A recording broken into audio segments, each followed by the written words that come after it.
I'm Kate, and my story doesn't fit the mold. It's a bit rough around the edges, just like me. When I was 5, my dad decided he'd had enough and vanished one day. My mom, Clara, didn't handle it well, and I bore the brunt of it. Kate, do your chores. Clara's voice would cut through our small, cluttered home like a knife, making me feel like a burden. I'd reply, I'm on it, Mom, trying to keep my cool, but sometimes I couldn't help myself. Talking back only made things worse, and she'd scoff, muttering that I was as useless as my dad. That stung, as I barely remembered him, yet Clara said I was his spitting image, a constant reminder of the man who left us.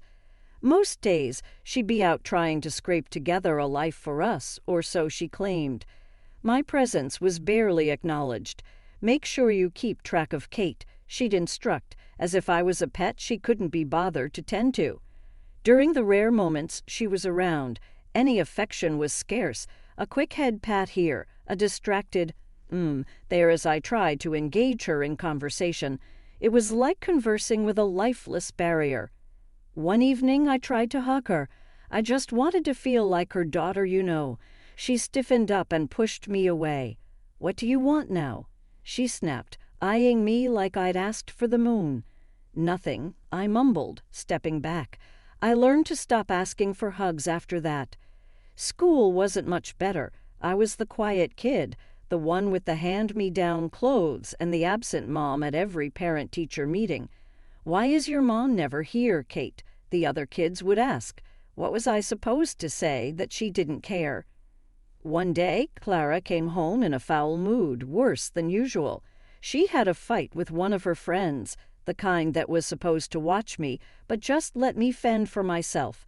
Why can't you be more like other kids, Kate? Look at you, sitting there with your stupid books. You're just like your father, a complete waste of space. I bit my lip, holding back tears. Arguing would only make it worse. Sorry, Mom, was all I could say, even though I didn't understand what I was apologizing for. That night I lay in bed, listening to the silence of the house. It was overwhelming, the feeling of being so unloved, so unwanted. I promised myself that one day things would be different. I wouldn't end up bitter and alone like Clara. I didn't know how I'd make it happen, but I had to believe there was more to life than this. Then Mark came along. Mom married him in a whirlwind, and suddenly we were a family again. But when Lily was born, it was as if I became invisible, a ghost wandering the halls of a house that no longer felt like home. Kate, look at your sister. Why can't you be more like her? Mom would often say, her gaze fixed on Lily with a warmth I hadn't seen in years. I tried to remember the last time she looked at me like that, but came up empty. I shrugged, attempting to ignore the sting of her words. What do you mean, Mom? She sighed, a sound of frustration and disappointment. Lily's so put together, so delicate. And you? You're always in those baggy clothes, hiding who knows what. You could be pretty if you tried. Mark would sometimes interject, a gentle mediator in our stormy household. Clara, Kate's fine the way she is. She's smart, kind. But Mom would cut him off, her voice cold. I'm talking to my daughter, Mark. Stay out of this. The divide between Lily and me grew as she embraced her role as the cherished child. She knew she was the favorite and used it to her advantage, sabotaging me with a smile on her face. Mom, Kate won't share her makeup with me. Lily would lie, knowing full well I had barely enough for myself. I bought that for both of you. Mom would snap at me without bothering to check the truth. Why do you always have to be so selfish? But I'd start only to be silenced by a look. Mark, bless his heart, tried to make peace, but his efforts were often in vain.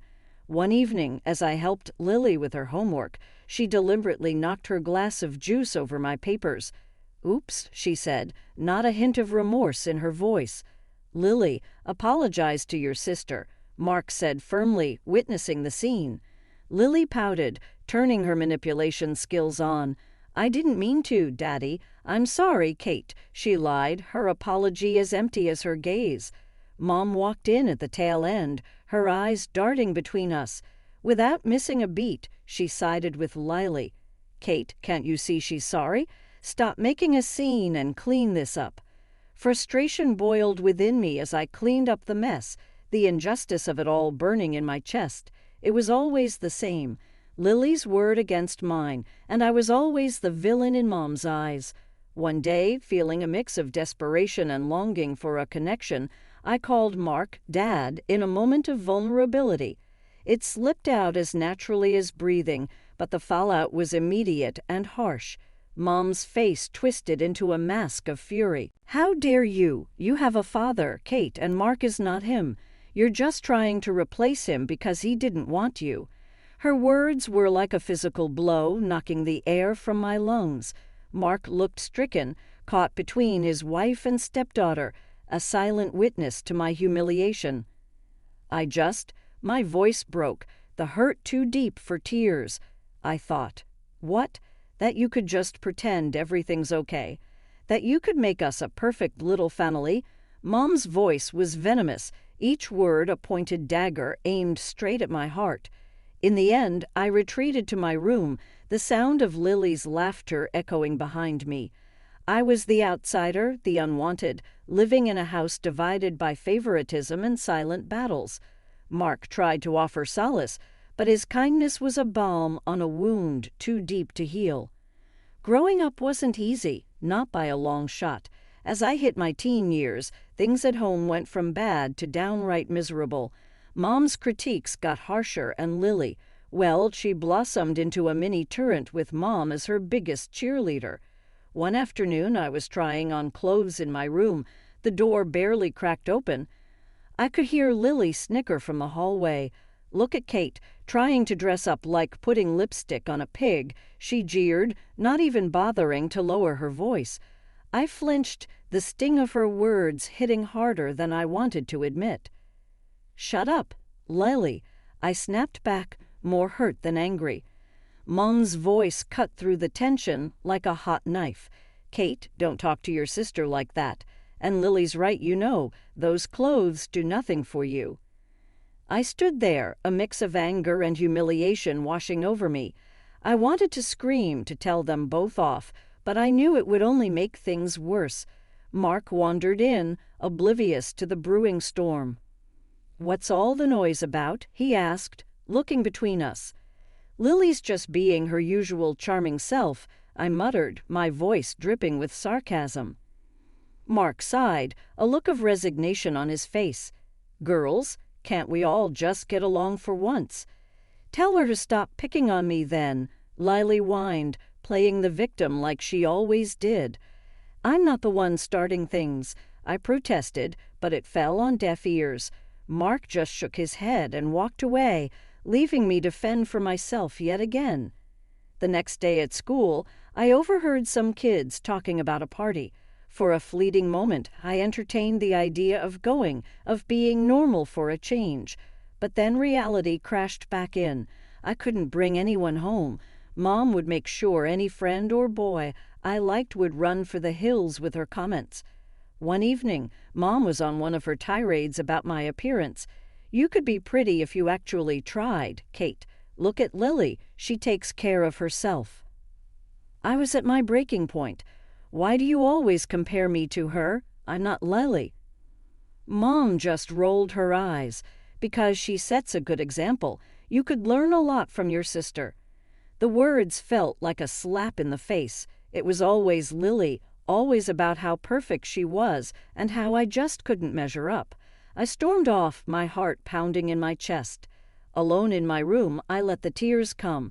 It was clear I was the odd one out in this family, the constant disappointment. No matter how hard I tried, it felt like it would never be enough. Finding love should have been exciting, right? For most people, maybe, but for me, it felt like walking through a minefield blindfolded. After everything at home, I was hungry for a bit of tenderness, something real and warm.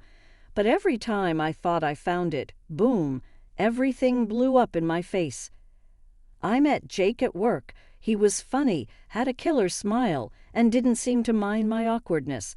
We hit it off, and for a minute there, I thought, hey, maybe this could be it. One night I decided to bring him home, thinking it'd be safe. Big mistake. "Kate, who's this?" Mom asked, eyeing Jake like he was some bug she found under the sink. "This is Jake, Mom. We work together," I said, trying to keep my voice steady. Jake reached out, all polite and smiling. "Nice to meet you, ma'am." Mom just nodded, her smile tight. Once we sat down, it started. It was like she had a radar for my vulnerabilities. "So, Jake, Kate's not much of a looker, but she's got a good heart, I suppose. Keeps her room clean. That's something, right?" Mom's voice was all sweet poison, her words slathered in fake honey. I could feel my cheeks burning, my heart sinking.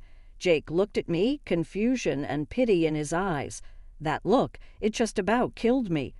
"Actually, I think Kate's great, really smart and funny," Jake said, trying to defend me. But Mom wasn't having it. "Oh, sure. But you know, boys always got to be careful. Girls like Kate, they get clingy, think every date means wedding bells," Mom went on, each word a dagger. The evening couldn't end fast enough. Jake left, and so did any hope of us. He was cool at work, but distant. I couldn't blame him. Who'd want to dive into that hot mess? It wasn't just Jake. There was Tom, Darren, and a few others. Different faces, same story. Mom would either scare them off with her warnings, or Lily would do her part, spilling some made-up scandal about me. I stopped bringing guys home after that, started meeting them outside, but the damage was done. My confidence was shot.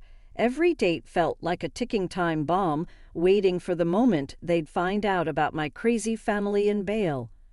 One night, after another failed date, I came home to find Mark sitting in the living room alone.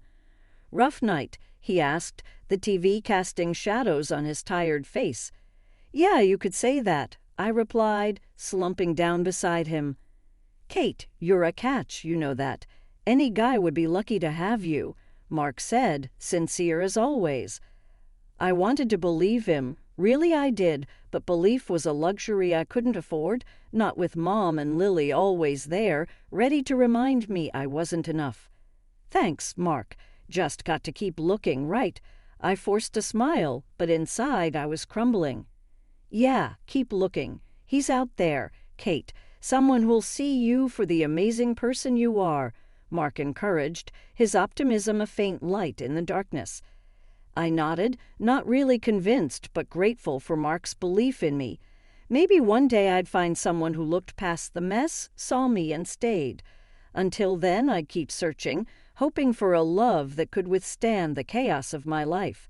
A few years down the road, and here I am, Kate at 27, carving out a slice of life for myself. I've got a decent job as an economist at this big company, and I've been living in my little slice of independence, a small apartment that's all mine. But the real game changer, meeting Alex. He's not just some guy. He's the guy, the one I can actually picture the whole, till death do us part scenario with. One evening, lounging on my thrift store couch, Alex turned to me, his eyes serious but kind. "Kate, I think it's time we introduce each other to our folks.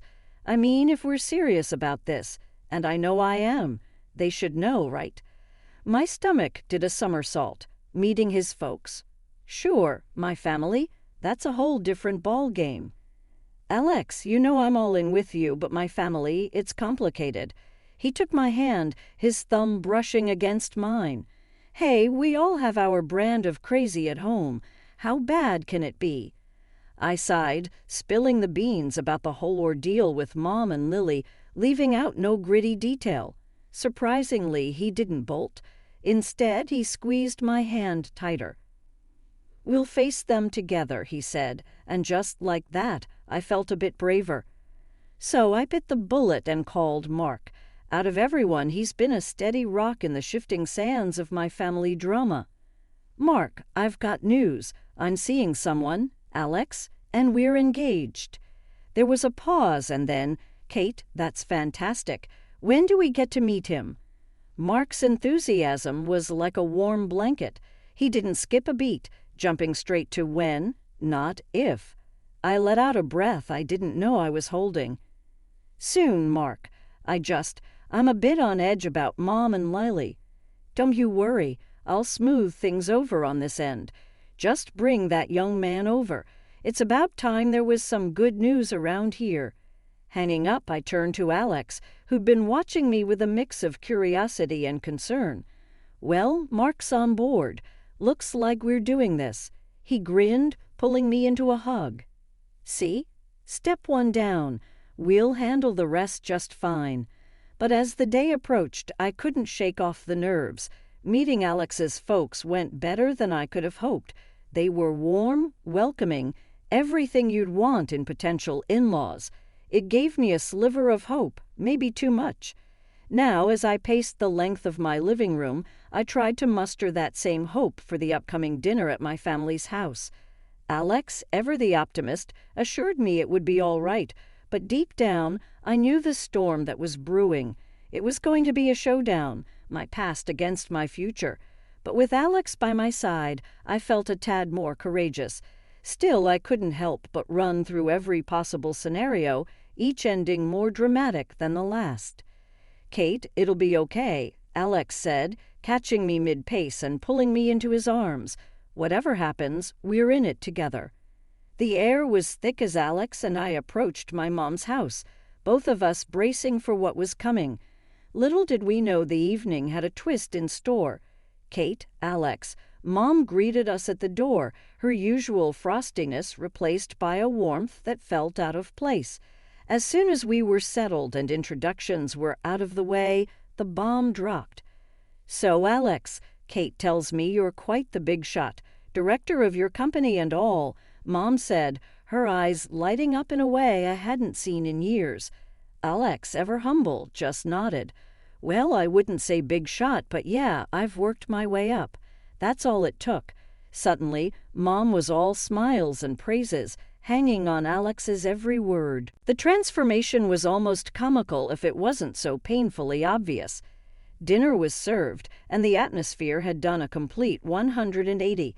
Mom was laying it on thick, every other sentence aimed at showcasing how wonderful our family was, especially Lily. "Lily's just been accepted into the honors program at school," Mom boasted, shooting a look at Alex as if to say, "See?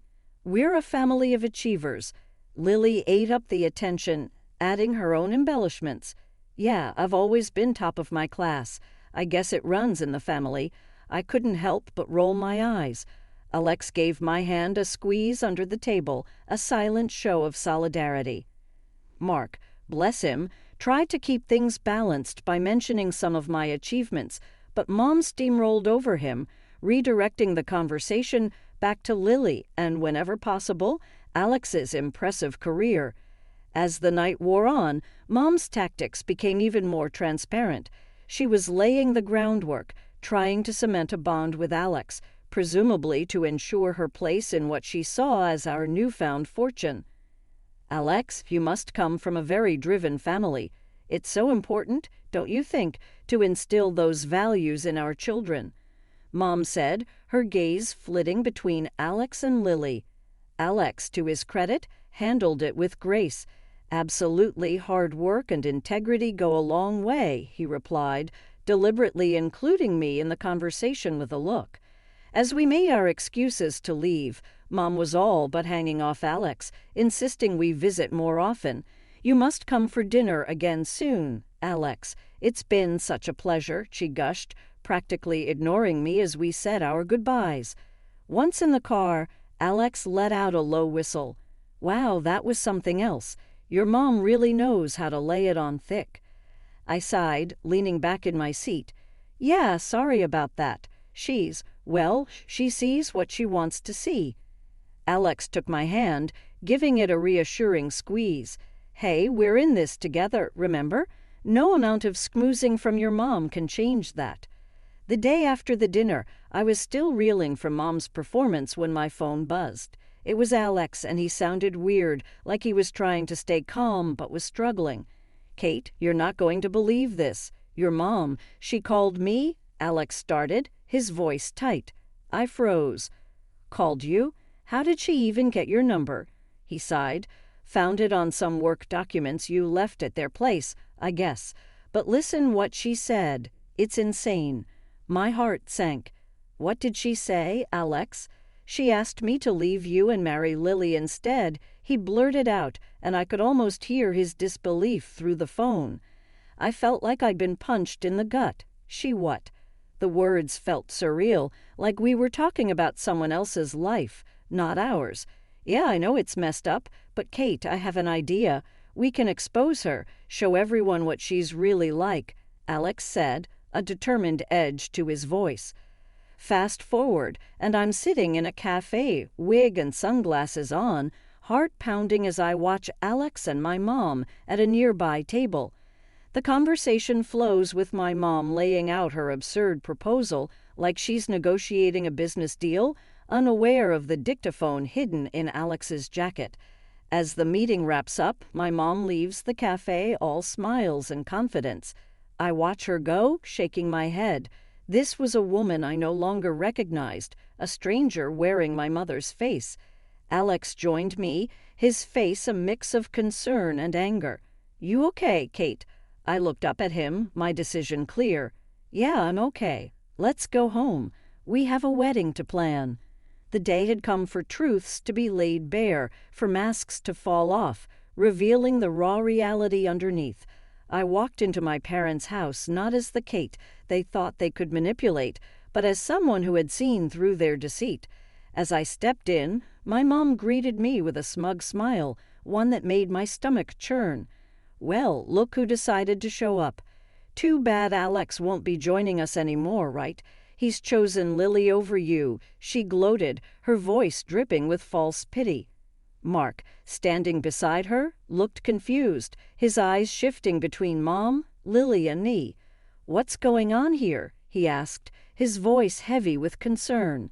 I didn't respond immediately. Instead, I locked eyes with Alex, who had followed me in. We shared a silent nod, a mutual agreement that it was time to end this charade. Actually, Mom, Alex is here, I said, stepping aside to reveal him. Mom's face faltered, her confidence slipping for a moment before she masked it with indifference. The room was heavy with anticipation as Alex hit play on the recorder. My heart was racing, knowing the weight of what was about to be heard. As my mother's voice filled the room, you could feel the atmosphere shift. I never loved Kate. Her voice echoed, each word a dagger. And Mark, I married him for his money, nothing more. The recording stopped, but its impact lingered, heavy and suffocating. The silence that followed was broken only by the sound of my stepfather's voice, strained and full of hurt. I can't believe this, Mark finally spoke, his voice barely above a whisper, but carrying a storm of emotions. His gaze shifted from the recorder to my mother, seeking some denial, some sign of remorse, but there was none. Mark stood up, his decision clear in his hardened gaze. That's it. I'm done. I want a divorce, he declared, his voice stronger now, resolved. You need to leave the house. The fallout was immediate. Accusations flew, tears were shed, and the fabric of our family was irreparably torn. My mother and Lily, united in their scheme, were now facing the consequences of their actions, isolated by their own greed and deceit. Amid the chaos, I found an unexpected sense of tranquility. The painful truth had liberated me from the deceptive web that had entangled our lives for far too long. In the weeks that followed, I dedicated myself to rebuilding, to planning a future with Alex, one rooted in trust and love. We exchanged vows in a small, intimate ceremony, surrounded by cherished friends and family. Mark's presence was a testament to the bonds that endured, despite the challenges we had faced. As for Mom and Lily, I made the difficult yet necessary decision to sever ties for the sake of my own peace and happiness. As Alex and I stood side by side, our hands intertwined, I knew this was just the start, a new chapter, free from the shadows of the past, ready to confront whatever the future held united.